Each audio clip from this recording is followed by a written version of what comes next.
Welcome to my mind, body and spirit Reiki training. For those that have trained with me, this is to help you to remember the practice session. So first of all, we will, of course, have blessed your room with the chakra symbol and sealed it, and then you ask the ascending masters if they will come in and work with you. So while you feel the energy building up, you can hold your hands as so, as you feel that energy building up, or you can hold them above your head. Obviously, if you're with a client, you don't want to look like a maniac. So the first thing you would really say to your client is, please get onto the therapy bed. Are you comfortable? So our client today is the lovely Barbara, and she's comfortable and relaxed, hopefully. And I say just close your eyes and allow yourself to be relaxed. They may fall asleep. Can I just take your glasses, because I don't want to catch them. No, they're already caught, Barbara. Okay.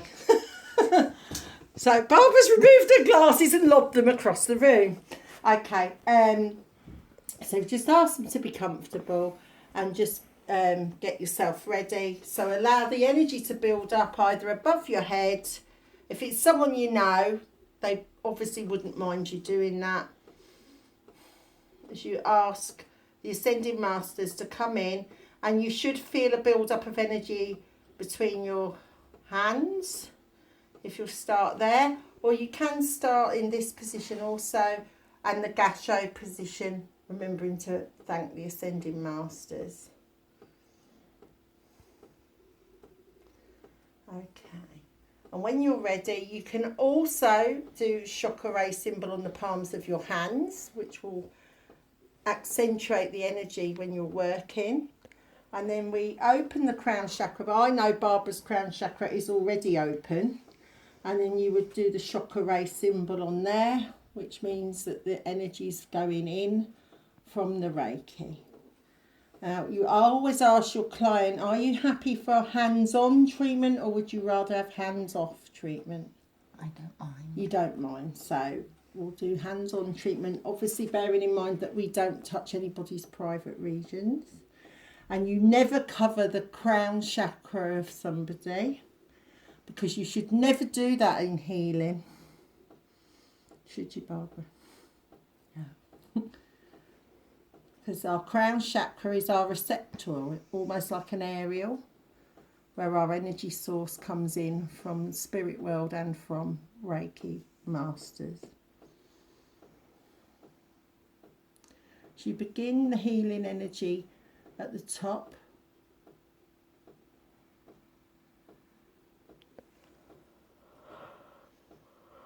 Then I go from the sides of the ears and the head to the face and the cheeks. And I always work from the left side round to the right.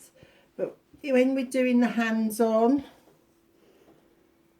I wouldn't put my hand straight on somebody's throat, because it can feel a bit uncomfortable to them.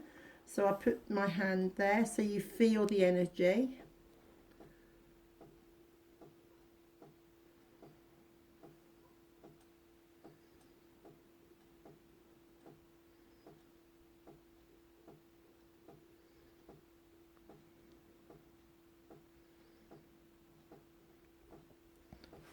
And always I have one hand on. It's almost as if you'd imagine an electric current. You wouldn't take one part of it away. You'd leave one hand on to keep the energy flowing through in a positive way.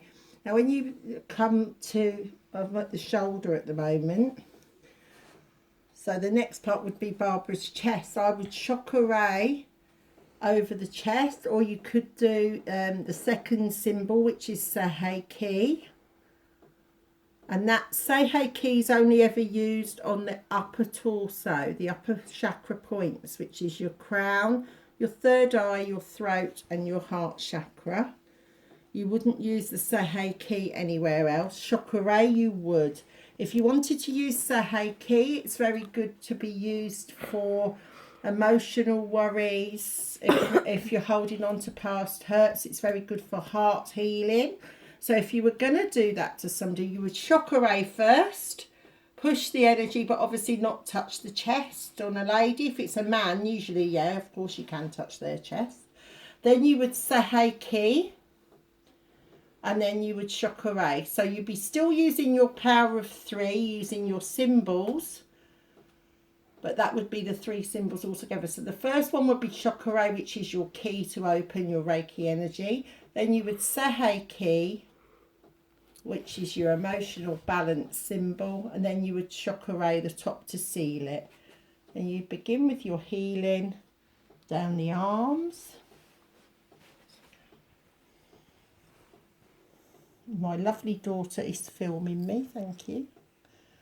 As we come down the arms, when you get to the hand, I like to hold the hand there and put the other hand there.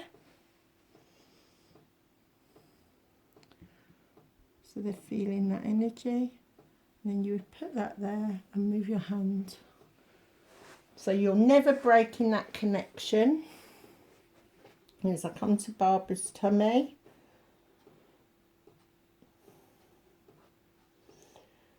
if when you're working you're not sure how long to spend in that area, just trust your instinct. It's usually a few moments, say 3 minutes approximately, but there's no fixed time. Once you start practicing and working as a practitioner, you'll know automatically the time to move on. You can play some nice soothing music in the background, or I haven't put it on today, so you can listen to my stupid voice.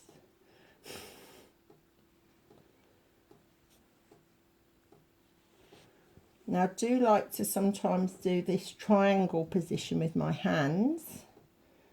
It just means that in this triangular area it's a little bit more intense, so the energy becomes a little bit stronger. Now you may feel warmth or cold or tingling sensation. You may feel nothing in your hands. You usually feel something.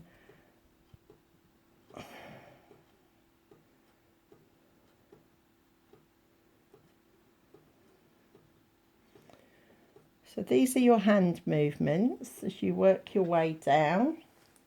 So we leave in Barbara's tummy area, gone to her hip here. If you feel like there's energy where it needs a helping hand to move forward, you can pull the negative energy and throw it to the floor by you.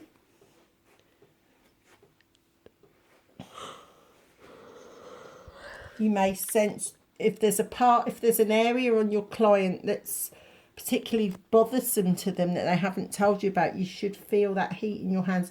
My hand's going really hot here, so I don't know if Barbara's got a pain here at the moment. You have? Okay. So I feel like I've got to give her a bit of extra healing here.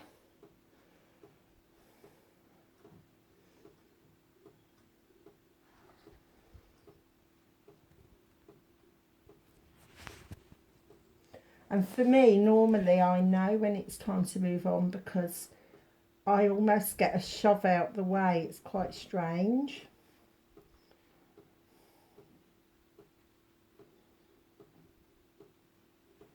There we go, I felt that push. So if you go to the private area of someone, you can chakra 3 times so that they're getting the healing energy without you actually physically touching them there. Because it isn't appropriate, and we only ask for appropriate healing to be sent.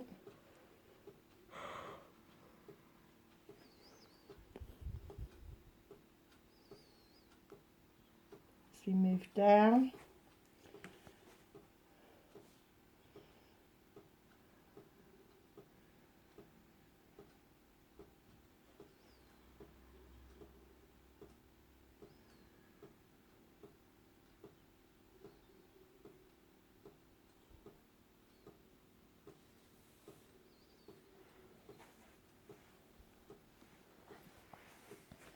When you come down to the feet, it's the same as you would with a hand. So you would put one hand here and one over the top. Now, normally, if this was an ordinary session, I would put another cover over the client so that they're comfortable and warm as well. But as I'm showing you for teaching effects, obviously I haven't covered Barbara so you can see where I'm working. And I did ask her if she was okay for that to be. She's getting my nice warm hands on her cold feet at the minute. Now, Reiki, as you all know and you've learned, it is a process that anyone can partake of Reiki, whether it's children, pregnant ladies. You should always ask though, are you pregnant, Barbara? Yeah, okay. She says she is, but that's okay, it won't harm the baby. So when you come back round the other side, as you just saw, I was at the bottom, but I worked my way back up because you always work crown to base. So you always work from top to bottom. So because you're at the bottom on the left-hand side, you'd go over to the other foot and then work your way back up the body to work back down. We've already done her face and her throat. So then we'd go down the other side now. I always do the arms first.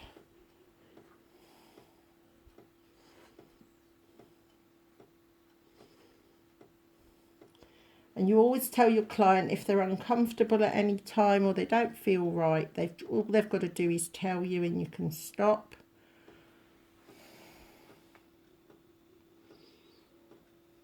Okay.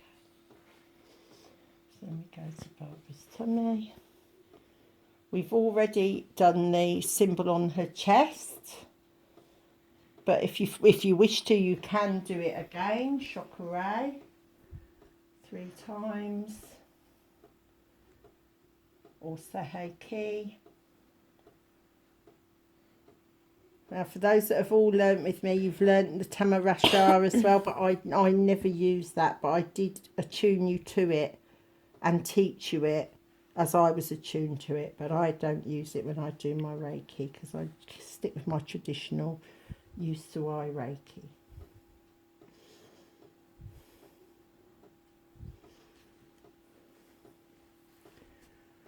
She needs a bit of healing on her tum-tum as well there.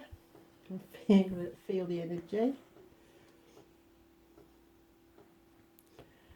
Now, once you do your Reiki Masters, for those that have done their Masters, you can work with crystals as well.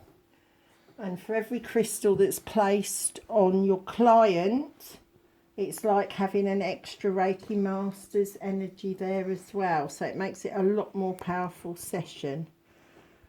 But I'm not teaching that at the moment, so I'm just showing you without the crystals.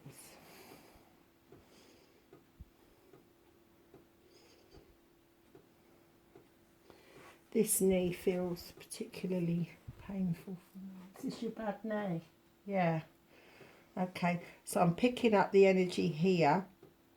As I'm touching it, it feels ice cold, so I know that's how they're showing me it's painful. So I'm trying to pull that. I don't know if you can feel anything tugging there, so hopefully it'll feel a little bit better.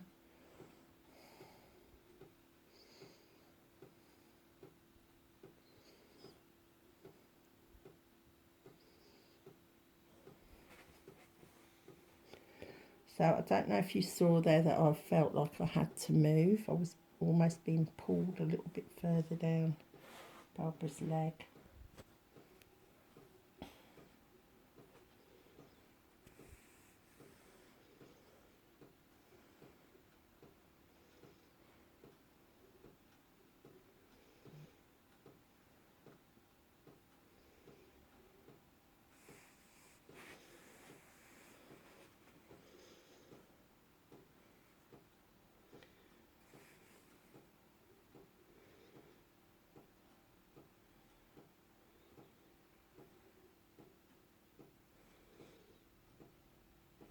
Okay, so now you've completed the hand positions, you can break the connection because now we're going to do an aura sweep.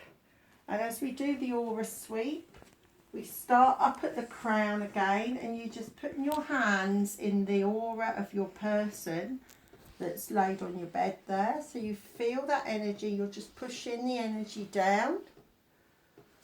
And as you push it down, you may feel where there's any blocks or stoppages. And then you push that energy off to the floor. And you do this 3 times. So on each sweep, it should feel a little easier as you come down their aura. It's the same as aura combing on yourself, really. As you bring that energy in. And the third one should sweep a lot easier. Okay. So then you would see all the healing energy that you have done. I thanked the Ascending Masters at that point by doing your power symbol, your chakra symbol 3 times. So once at the base, once on the torso, and once on the upper half of the body. Once again, thank the Ascending Masters and send the energy forward. If we stop there before we turn over, so you would then ask your client if they're able to lie on their front. If they're unable to, you can carry out the whole process again the same way as we just did then, with your intention of sending the healing energy to their back, their rear, their back. So, okay, so that for now is how you do the front part.